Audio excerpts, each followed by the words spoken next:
Friends మన బంగాళదుంపలు ఈరోజు టిఫిన్కి ఆలు పరోటా చేస్తానండి. అయితే మనం బంగాళదుంపలు ఇలాగా స్కిన్ తీసేసుకొని ఉడకబెట్టుకొని స్కిన్ ఇలా తీసేసుకోవాలి. ఫ్రెండ్స్ ఉల్లిపాయ ఇలా కట్ చేసుకొని అదేవిధంగా పచ్చిమిర్చి కట్ చేసుకున్నాము. పచ్చిమిర్చి మనం ఇలా ఇలా చీలకల కింద చిన్న కట్ చేసుకుంటాం. అదేవిధంగా చిన్న టమాటా కూడా కట్ చేసుకోవచ్చు. బంగాళదుంపలు బాగా ఇలా మ్యాష్ చేసుకొని మనం ఫస్ట్ అయితే ఆయిల్ వేద్దాం. కొంచెం మనకి ఎక్కువ పడిపోయింది కాదు, కొంచెం జీలకర్ర,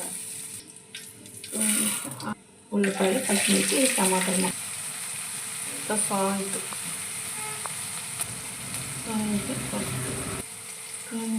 కారం.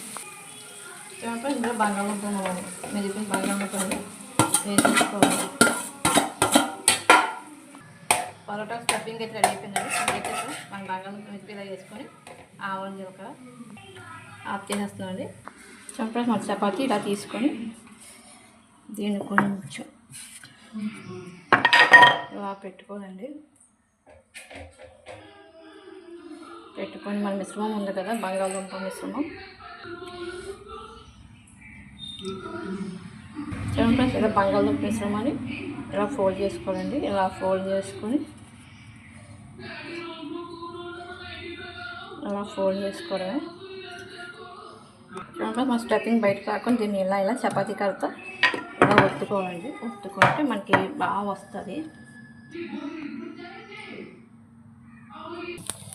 పరోటాకి ఇలా వేసుకొని కాల్చుకోవాలి.